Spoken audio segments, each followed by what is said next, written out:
السلام عليكم ورحمة الله تعالى وبركاته، متابعين ديالي العزاز الغاليين، شخباركم؟ نتمنىكم تكونوا بخير وعلى خير. نلقاكم هذا الفيديو في احسن الاحوال، احسن الظروف، وما خاصكم حتى خير واحوالكم طيبه وصحتكم مزيانه نتوما وليداتكم. معز عليكم اليوم ان شاء الله. كيف ما كتشوفوا غادي نشارك معكم الدجاج محمر بالتغميره.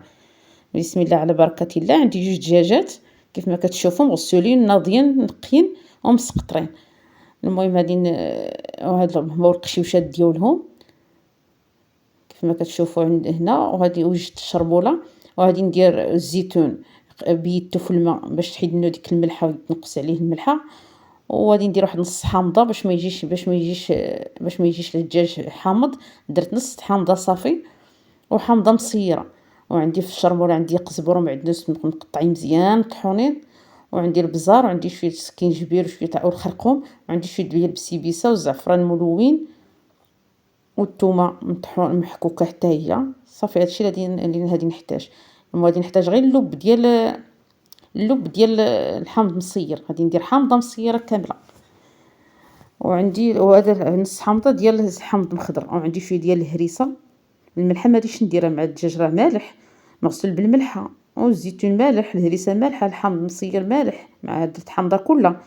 المهم غادي نخلط هذيك الشرموله بشويه ديال الماء، وغادي نشرمل داك الدجاج ديالي كله غادي ندور به بالشرموله، لا من تحت الجلده لا في الخاط ديالو لا في كل بلاصه. غادي ندخل ديك الشرموله مزيان ونفركو بها.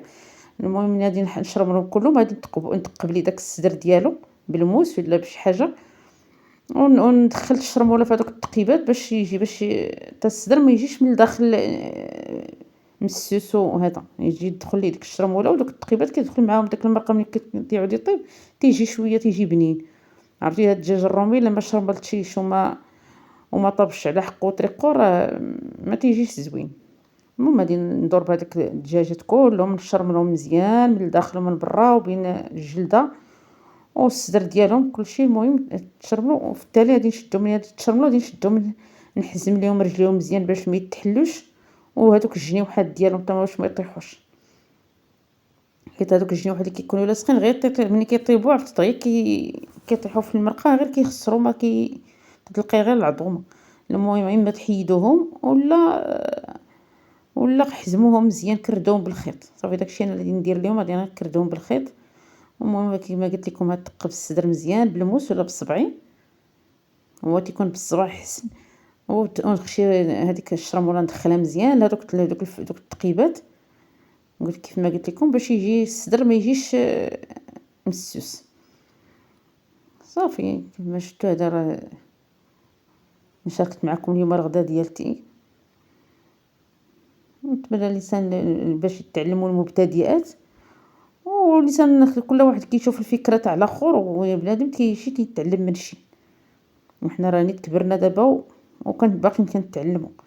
المهم غادي نرد شويه ديال الماء فاش غادي نطيب القياس اللي غادي نطيب فيه الدجاج ويطيب فيه الدغميره في الطنجره، وندير داك الدجاج على صدرو وصافي.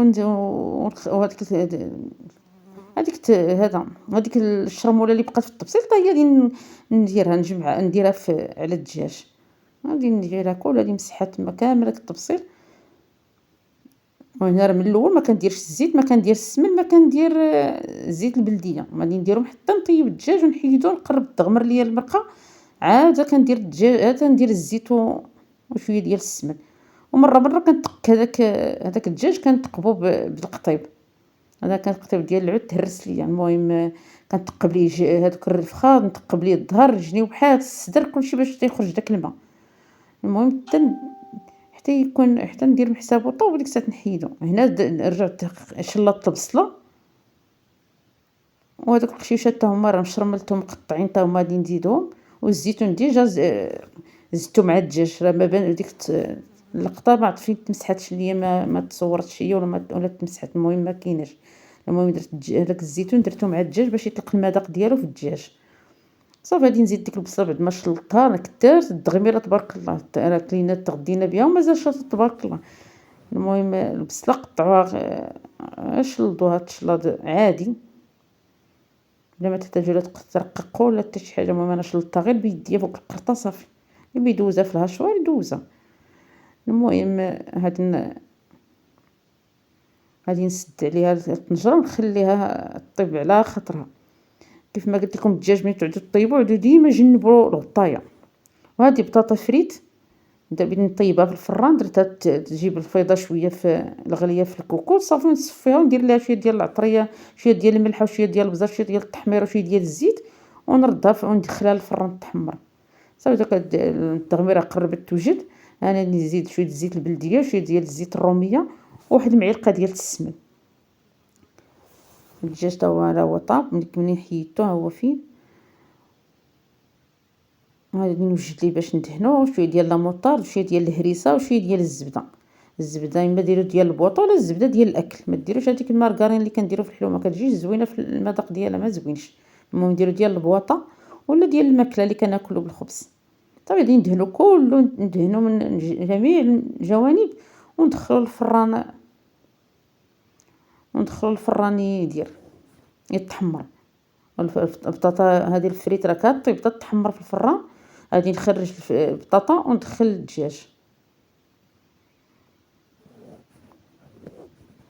المهم نتمنى الوصفه ديال اليوم تعجبكم ويعجبكم هادشي اللي كنقدم معكم. اللي بغات شي اقتراح ولا بغات ولا كاينه شي ملاحظه ولا كاين شي حاجه خلوها لي في التعاليق.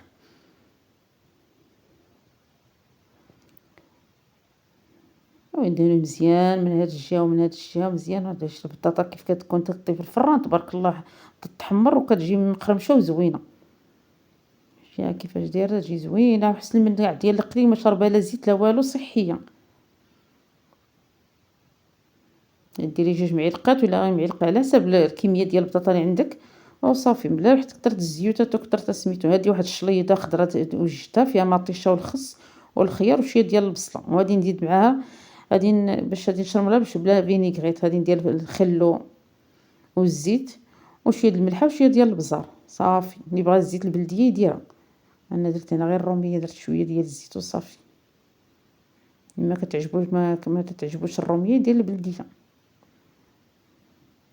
صافي. كتجي زوينه هاد الشلاضه خضراء بحال هكا منعشه وزوينه في هاد الوقت ديال الصهد. هذه اللي كتلق صافي. هذه الدجاج دابا بعد ما تحمر الدغميره وليت كبيتها في الكوكوط مع الطنجره كبيره، ما كطيبش ليا دغيا. درتها في الكوكوط الصغيره باش تجمع دغيا عليها العافيه. هذيك النار تكون من تحت الكوكوط دغيا طيب. مع الطنجره كبيره والراس تاع البوطه صغير ما غاديش طيب ليا دغيا البصله والدغمر. وليت كبيتها في الكوكوط الصغيره. شتي كيفاش جات الدغميره تبارك الله، جات زوينه وقياسه ديال الملح كيف ما قلت لكم راه ما درت لا ملح لا حتى شي حاجه صافي. انا درت الملح، درت السمن ودرت الزيت وصافي. كتغمرت لي دابا باش تبقى هي اخر حاجه نصب الغدا صافي. وجدت حدايا كلشي، وجدت بطاطا في الطبيصات، شلاضه في الطبيصات صافي. الدجاج راه باقي سخون صافي. دابا نجيب الدغميره نحطها حتى هي على الدجاج صافي ونحطو غدانا. واللهم ديما نعمه وحفظه من الزوال. والانسان راه كل واحد خيرو في دارو، غير كنبغيو نشاركو معكم اشنو كنوجدو صافي. واللي بغى يتعلم راه غادي يتعلم، واللي معلم الله يزيدو علم في علم. حنا راه كبارين ودابا كنتعلموا نيت من اللي صغر منا، حيت الانسان ماشي كيعرف كلشي. كاينه حاجه كتعرفها، كاين حاجه ما كيعرفهاش الانسان. كاين واحد الحاجه ما كايناش في الثقافه ديالته، ما كيديرهاش نهائيا في دارو. والانسان كنشوف واحد الحاجه كنبغوا نجربوها وكنبغوا حتى حنا نديروها. المبتدئات راه اللي بغى يتعلم راه غادي تدخل تتعلم وتشوف حتى هي تزيد شويه من هنا وشويه من هنا وكتكبر المعارف ديالها ودير شحال تاع الشهيوات تكون حافظاهم وعارفاهم في راسها صافي. غادي نزوق بشويه ديال الهريسه في المصير، والطريفات النص الاخر ديال المصيره قطعته هكا وحطيته فوق الدجاج باش على حساب الديكور، حيت العين ديالك كتاكل قبل الكرش. ايوا هذا هو الغدانا تاع اليوم. نتمنى يعجبكم. وسولي كيتشهى يسمح لينا. ممكن نقول لكم استودعكم الله الذي لا تضيع ودائعه، الى الملتقى ان شاء الله في شي وصفه اخرى.